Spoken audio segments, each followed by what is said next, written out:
SSF2 is dead and the sprites are all mine for the taking. That's what my Crusade audience wants to hear, right? Is that what gets me that engagement that I need? Well, I've had an interesting history with M.U.G.E.N and friends, but in the end, I've honestly got a positive opinion on Smash Flash. It's missing some things and I don't like a lot of its decisions, but it's a completed game with very little loose ends. That doesn't mean it doesn't bore the piss out of me. And that's why Project PS caught my attention. No pun intended. In particular, the Smash fan cut. I was looking at that trailer when I got my internet back, and immediately I knew this meant something. System additions, character overhauls, newcomers, it's one big wild ride that I just had to look at. But before that, let's get into today's sponsor, BlackRock. Immediately, you're hit by something big and impressive with this pristine sprite animation that's peak Flash aesthetic. The opening movie was always a big deal for me in SSF2, except now it lies to you for reasons we'll get back into later. But great visuals isn't something exclusively owed to the base game. In fact, the menus that greet you immediately after have some great aesthetics to them as well. There's a big section detailing the engine changes and the major character edits, and it really helped streamline the discovery process for me. It got big character cards and fun graphics, and it never just sticks to a template. Even here they've got care.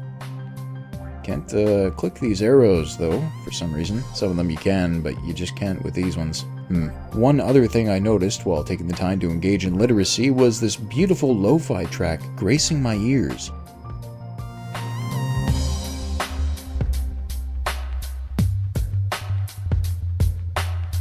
SSF2 used MIDI tracks for its music, and unfortunately the worst of it for me was the main menu music.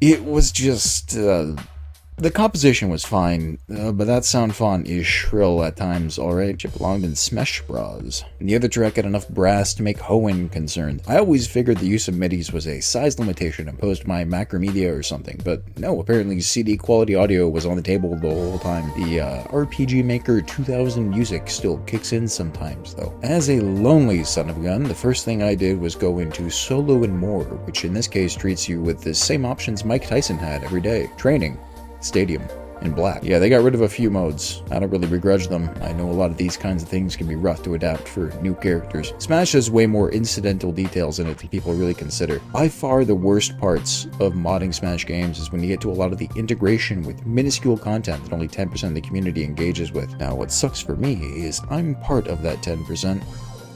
It's a hard life. Items just plain aren't compatible with the majority of the newcomers, and I know that it's like a tradition for Smash modders to pretend items don't exist, but come the fuck on. Multiple characters spawn items. This just looks unpolished. It's at least not as bad as Rex, wherein multiple characters will just crash the game the instant they pick up a cracker launcher, like a crasher launcher. Eh? Maybe it's called the cracker launcher because it makes me want to throw my white ass off of the 12th story. So as soon as I got hit with that roster, I immediately noticed something huge. Assists. Very cool. I won't give them points for originality since these essentially work exactly like assists in CMC and Prism Cross, but like, I like that. Go ahead and steal them. Put them in every game. I actively want you guys to steal from each other until you create a big chimera with every good idea. The problem with assist trophies is that they're random and awkward to use. You can't really use them smartly since they're items, they have varying effects, and they're used immediately. Making them more like strikers that you select and use on command is exactly how it should be done. Anyone who uses this idea knows what's up. My major problem is honestly that there just isn't enough of them, which will probably be fixed as time goes on. One of the big advantages of assist characters is that they're way easier to make in comparison to regular base roster characters, and so you can make way more of them and represent more stuff. I like how games like MVC1 and Jump Ultimate Stars do it, where the size of the assist roster is way bigger than the playable roster, really capitalizing on their advantages. When it's like this, it's like, thanks for the compensatory cameos, I guess. There's 8 of them right now. And like I said, they'll probably add more, but as it stands, I think it should be a priority to add more and realize their potential. If anything, it's really motivating me to wrap up all my other previously established projects so I can start pumping out CMC assists like a queen ant. So then, of course, I went back to the roster, and that's when I noticed the elephant in the room. Ganondorf. He's pretty big, so I picked him and tried him out. But then when I got back, I really saw something huge that stood out to me. Goku. big power level. I picked him, got confused, went back to the Nusoi tab, read his stuff, tried the supers, got confused again, went back. Then when I was done, I wanted to see what they did to Bomberman. He was always kind of weird in SSF2, and I wanted to know what they did with him. So far, it's all been good ideas, so I hope they did something cool and inventive. Oh, where's Bomberman? As a matter of fact, where's Simon? Pac-Man? Lloyd? You got Kratos in here, but not Lloyd? What, do you think he was the God of War one? They made the All-Star Rest stage playable, and that's got those guys in it, so now it just really stands out. Kirby! Where are you, my special boy? Now, in the pinned comment on the release video, they mentioned that they removed content so that the game would only focus on fan-made community stuff. And like, I can get that, you know. You want to show off what everyone's done, showcase their skills. Plus, a lot of the newcomers are genuinely just really great picks. No one stands out as a terrible option. In fact, it's gonna be weird to go back to the world of SSF2 without them. But also, screw you.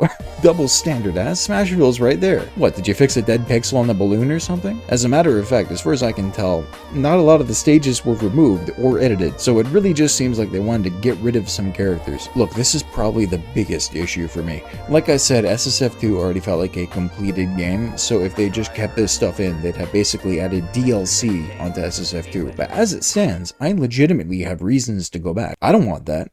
I don't want to say goodbye to this glorious dwarf, I want to stay here forever. Fan mods tend to do this kind of stuff a lot, and it gets on my nerves. Just make the mod maker. Shut up, cut that out. Stop having weird ideas about the roster. I won't elaborate further in that, I'm not starting shit. Anyways, so then I get over myself and check out the other guys, and then immediately remember they added Xeres to everyone. So I go back to Goku. This is by far the coolest part of the mod pack to me. I've always felt like Xeres were underutilized, but didn't really want to open that Pandora's box, because I feel like I'd have to make a mod that gives every Crusade character Xeres, and I just don't have time for that, man. But now I might actually do it. This is a great idea. I'm in danger. Some of them are moves they already used to have, others are cool extensions of movesets like Goku and Vegeta's air grabs, and others are just really cool new options that go well with the feel of a shoulder button. DDD's also here. I don't know what he's doing. It's like a second there. Whatever. Mario sticks out to me in particular with that rolling dive. It feels great to close a distance with this thing and really mess with projectile spammers. There's other cool changes too, like giving him Firebrand from HDR. Luigi gets Thunderbrand. Giving him a hammer on F Smash, changing his sound design. Is that the new guy? Ew, I like that. I mean, no disrespect to him, but that's... Call me a Sonic fan the way I get violent when the video game mascot sounds different. For everyone who's survived, they've all got really cool changes. Link can swap item types, Zelda's got a float, Fox has one of his Force customs, Falco gets this sick anti-ground shot, the Captain gets... Oh wait, that's actually pretty good. It's all excellent stuff. Lucario in particular is a badass. Now he actually feels like Lucario with all that Bone Rush stuff going on. Same thing they did with Lucario in Crusade. Loved that there. Way better than just making him fucking Ryu. Speaking of Project M's original sins, thanks guys for further differentiating Falco instead of just making him that little bastard Melee Falco again. Also known as Air Fox. I know. Melee Falco has swag. I don't care, I'm sick of it. I'm sick and tired of it. Make a toggle for Fox or something. You'll get the exact same experience. Lord knows. It's not the persona of Falco that makes you functionistas like him. Falco's Falco. Let him be his own man for once. Give him stuff. Let it ride. They really did justice to a lot of characters SSF2 just kind of shafted. I remember Sonic had all sorts of unique moves in the old version of Smash Flash, and it was awesome to use them all. Then with every update, they just made him less and less cool all the way up to his Aura Loss resprite. Now he's just Force Sonic with Fox's forward special. It's terrifying to see child actors turn out this way. PBS gave him a lot of the old lost moves like the bounce in his battle attacks, and his Zair being a trick action from Advance 2 is excellent ball knowledge. I also ran into a glitch where forward special would just keep the little boost thing out, but I couldn't find it again. I was going to get really mad about it, but it turns out it's pretty rare. Samus is another major standout. She plays way more like her modern appearances in Samus Returns and Dreads, and I think it's for the better. You can charge your shots on the go, and the new visuals and sound effects from Prime feel way more fitting for who Samus is as a character. It feels a lot like the best part of Rex's X, and let me tell you, that'll be the last time I compliment Rex's X. I also think repurposing her PM fair and removing the ice to make it look like an aerial version of the melee counter was an excellent brilliant idea. Whoever was in charge of Samus definitely cooked, and it's way better than SSF2's approach of just buffing Brawl Samus. Can't even charge in the air. Be ashamed. Imagine making these beautiful sprites just to remake Brawl Samus. Now, I'm no particular stranger to giving Samus funky bullshit, and I love the identity that she's been given here, but there's also a certain iconic status to Samus's smash moves. In particular, her normals, I'd say. They've never been any good, except for detail, but I've always loved her rapid, close quarters explosions. It's why I tried to make them good in the Crusade mod. Whenever it comes to overhauls like this, I tend to prefer things that toe the line and keep some of the more iconic elements of the character, to make sure they're still identifiably from Smash, you know? If major decisions are made that completely change the character, I'd prefer that be in the form of a newcomer, like how I made Wild Link completely different from the default Crusade Link.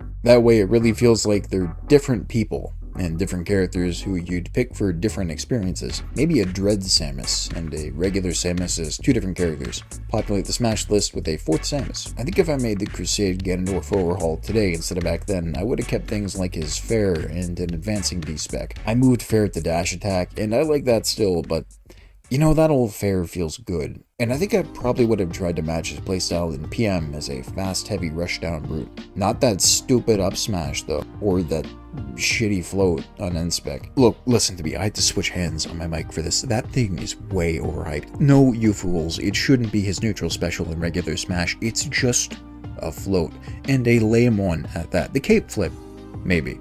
But that float should just be a regular jumping float. Whole jump, he floats. Why would it take over something as important as his neutral special? He does more than that. That's just a method of moving around in the games. And it's honestly very rare that he does it.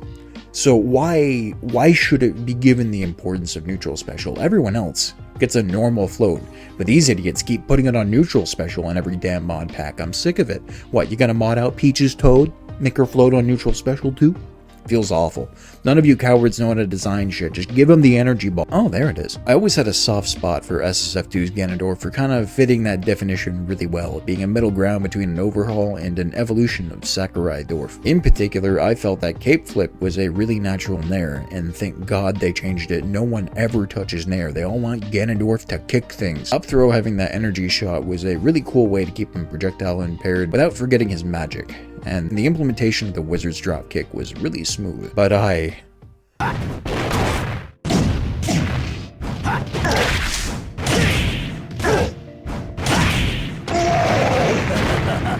really like PPS Ganondorf. I'm a little sad to see his Fair go, but much like Crusade, that huge swing they hung in its place makes killing feel really good. Of course though, being a fan mod, they probably went ahead and gave him that stupid PM float. They're smart as hell about it too.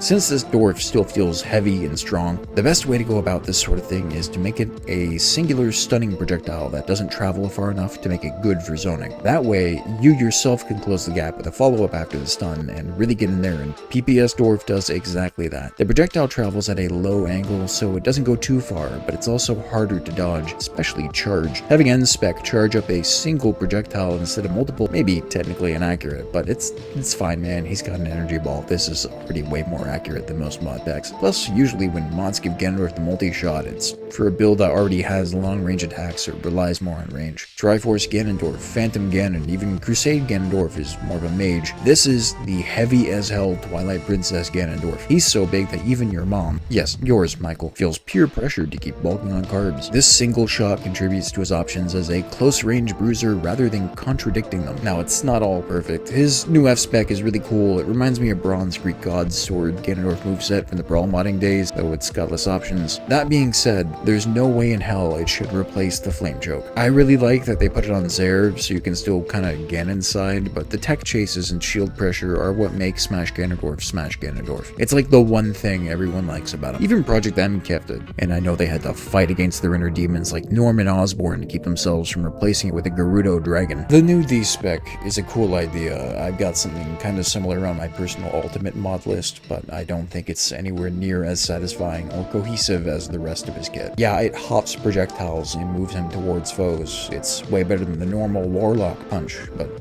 Give me back my tech chases, alright? I would personally move the new F-Spec to D-Spec. It would keep the idea of D-Spec being an advancing attack, and you've even got the downwards diagonal thing going on for air-to-ground attacks and offstage spikes. Then give me the grounded Flame Choke back. His teleport can be Zair or something. I think it fits better as a quirky burst option input. Or you can make it the stupid Project M float. I know we already floats during N-Spec, but I know someone out there is seething that his N-Spec isn't the slowest float known to mankind. And that's just Ganondorf. I'm sure someone out there who's really into Wario can go just as in-depth about the changes they made there. Sorry, Pac-Man fans. I guess you could just get shafted. Goku's my other raison d'etre, so I'll just check him out and get a quick feel on him. Whoa! This Goku is the kind of Goku my teenage self envisioned when I was sending complaints to the cloud gaming forums on how absolutely garbage he was in the 0.8 days. When people joke about how Goku will join Smash and then just kill everyone, this is the Goku they meant. He has like every form in BBS. He transforms casually for different attacks, and honestly, it's a great aesthetic. I think I'll take notes. He does conform to the usual Smash mod issue of just wholesale taking stuff from fighters, like it's the only Dragon Ball thing they know, but there's way more originality here than just doing that, so I'll give him a strong pass. This feels a lot like an end of DBS manga kind of Goku. It's clear that his main transformation is Ultra Instinct, and the others are just things he flicks on and off for quick boosts. You can even use true Ultra Instinct, where he fights like normal. You know, actually, I think this is just a bug. He's got highly skilled and fluid movements instead of just using the stuff JUS gave him in whatever McCloud was on before the recent update. It makes him feel exactly like a legendary martial artist who's taken flight and energy blasts into consideration. I also have to give them credit for their key system. It's a neat meter idea that's commonly seen for characters like HDR's Ryu and Terry, where you build up a resource for extra super moves. The inputs were surprisingly easy to pull off and register well, and it's very rare for me to accidentally do something and waste meter. The attacks are also ridiculous, frankly. Goku feels like he has like 10 different final smashes. Here's a few. He's also got air throws, and they feel insanely good to use. His up-spec is also an evolution of the one good thing 0.8 Goku had, which was the carrying teleport, and it feels fantastic. It's like I'm playing as a hyper DBZ character in Smash. He's just so dense with content. Hey, wanna know something crazy? I actually dislike this. Not in isolation. I don't even think it's poorly designed. The presentation, the sheer amount of content, the vast variety, it's all exceptionally well done and feels fantastic. But I actively discourage other people from doing this. Now, why? Because now when I look at the roster, I can physically feel the sheer weight from Goku's density sucking in the rest of the roster like a black hole. Something people rarely consider when making mods for Smash games is the fact that this is a complete package. Other characters are also here. PPS does a really good job of considering that by having a lot of universal systems and new mechanics that everyone gets, like the new Zairs. Even its new roster additions aren't weird as hell and lopsided, besides maybe Boo, but I like Boo. But you can't just have a character who has 300% more content and options than everyone else. Not unless you're purposely making a toy box style anime fighter where the main protagonist has 3 to 5 slots on the roster, because at least then it makes sense. It's honestly the same problem I have with characters like Kazuya, HDR Ryu, and all those guys. To quote Principal Spears,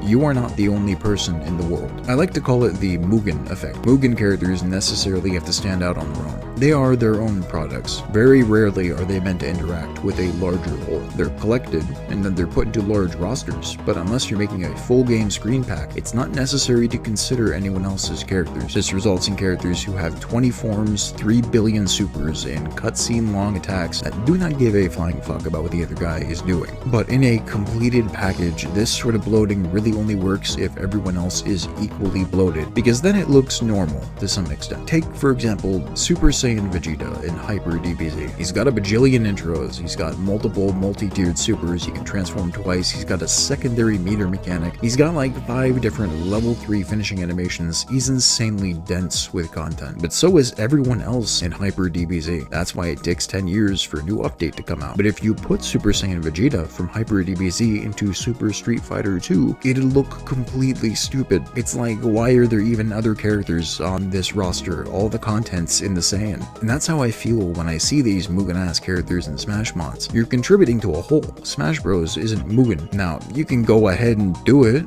These are mods. While I've got opinions, I'm not the police, and it's honestly extremely impressive that you even did this. But I also don't think it's healthy for a full game like PPS. Now, characters will always be lopsided. There will always be necessarily complex characters in fighting games. It just happens. Crusade's Phoenix Wright and Goku, MVC3's Dante, Strive's Asuka, Ultimate's Hero, these guys have a good bit more complexity than their peers, but they work with that complexity within the range of the game itself. They don't invent brand new forms of input that you've never seen before that no one else can do, like double button inputs, reuse G-spots instead of normals, or whatever the hell is going on with Kazuya. They push boundaries, maybe, but they're actively working within the limitations of the game. They belong there. They complement the roster's content instead of dominating it. Despite what my commissions may have you believe, that's the kind of complex character I prefer. I don't know. I mean, I do. I know exactly what I know, and I know what I prefer, and feels works best, but people really like this shit, so just do it, man. It'll make for cool YouTube reaction videos. It's also genuinely an art form in and of itself to dedicate yourself to adding so much to a character. I don't want to take that away. I just wouldn't do this in a commercial game or anything, and I think it's a detriment to a completed mod pack. And I think that sort of statement is a good indication on how I feel about PPS. In a lot of ways, Smash mods should strive to be like this. It has a ton of excellent decisions and overhauls, and its presentation is just